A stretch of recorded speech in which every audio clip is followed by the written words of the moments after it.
Hi friends, ಈಗ ನಾವು paper ಅವಲಕ್ಕಿ ಹೆಂಗೆ ಮಾಡ್ಬೇಕಂದ್ರೆ ಫಸ್ಟು ಒಣ ಹಸಿಮೆಣ್ಸಿಕಾಯಿ ಕಟ್ ಮಾಡಬೇಕು 4-5. ಆಮೇಲೆ ನೋಡಿದ್ರೆ 7 ಹಸಿಮೆಣ್ಸಿಕಾಯಿ ಕಟ್ ಮಾಡಬೇಕು. ಆಮೇಲೆ ನೋಡಿದ್ರೆ ಕರಿಬೇವು ತೊಗೊಳ್ಬೇಕು. ಆಮೇಲೆ ನೋಡಿದ್ರೆ ಹುರ್ಕಡ್ಲಿ, ಆಮೇಲೆ ಶೇಂಗಾ, ಇದರೊಳಗೆ ಸ್ವಲ್ಪ ಉಪ್ಪು, ಆಮೇಲೆ ಅರಿಶಿನ ಪುಡಿ, ಆಮೇಲೆ ಸಾಂಬಾರು ಮಸಾಲ ತೊಗೊಂಡು ಆಮೇಲೆ ಜೀರಿಗೆ ತೊಗೊಳ್ಬೇಕು. ಫಸ್ಟ್ ನಾವೀಗ ಏನು ಮಾಡ್ಬೇಕಂದ್ರೆ ಸ್ವಲ್ಪ ನಾವು ಎಣ್ಣೆ ಹಾಕ್ಕೊಬೇಕು. ಎಣ್ಣೆ ಒಳಗೆ ಸ್ವಲ್ಪ ಜೀರಿಗೆ ಹಾಕ್ಕೊಬೇಕು. ಆಮೇಲೆ ನೋಡಿದ್ರೆ ಫ್ರೈ ಆದಮೇಲೆ ಅದು ಚಟ್ ಅಂತದೆ. ಆಮೇಲೆ ನೋಡಿದ್ರೆ ಶೇಂಗಾ ಹಾಕ್ಕೊಬೇಕು. ಶೇಂಗಾ ಹಾಕಿ ಮತ್ತೆ ಫ್ರೈ ಆದಮೇಲೆ ಆಮೇಲೆ ನೋಡಿದ್ರೆ ಹಸಿ ಮೆಣಸಿನ್ಕಾಯಿ ಹಾಕ್ಬೇಕು. ಆಮೇಲೆ ನೋಡಿದರೆ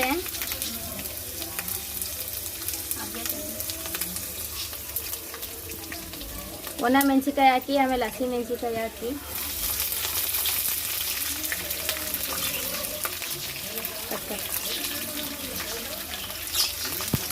ಆಮೇಲೆ ಭಾಳ ಫ್ರೈ ಮಾಡಬೇಕು ನೋಡಿರಿ.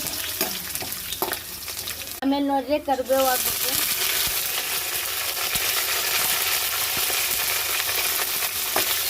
ಕರಿಬೇವು ಹಾಕಿ ಫ್ರೈ ಮಾಡಬೇಕು.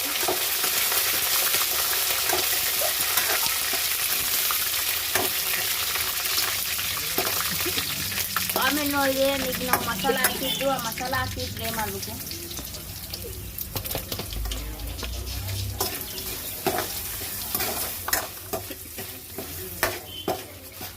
ಆಮೇಲೆ ನೋಡಿದ್ರೆ ಊಟದಲ್ಲಿ ಹಾಕ್ಬೇಕು, ಮಿಕ್ಸ್ ಮಾಡ್ಕೊಬೇಕು ಬೇಕು. ಆಮೇಲೆ ನೋಡಿದ್ರೆ ಅವಲಕ್ಕಿ ಹಾಕ್ಕೊಬೇಕು. ಗ್ಯಾಸ್ ಆಫ್ ಮಾಡಬೇಕು.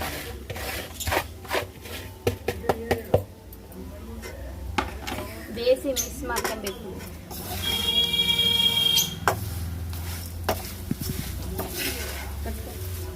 ನೋಡ್ರಿ, ಈ ಥರ ಬೇಯಿಸಿ ಮಿಕ್ಸ್ ಮಾಡಬೇಕು.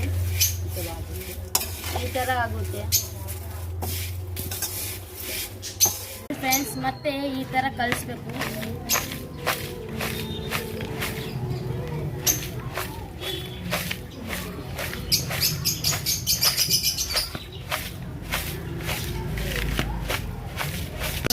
ಎಷ್ಟು ಬೇಗ ಆಗಿದೆ ಮತ್ತು ಎಷ್ಟು ಟೇಸ್ಟಿನೂ ಆಗಿದೆ.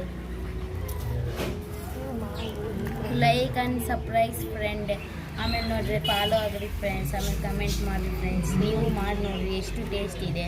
ನೀವು ತಯಾರು ಮಾಡಿ ನೋಡಿರಿ ಫ್ರೆಂಡ್ಸ್. ಭಾಳ ಬೇಯಿಸಿರ್ತತಿ. ಮತ್ತು ಓಕೆ, ಬಾಯ್ ಫ್ರೆಂಡ್ಸ್.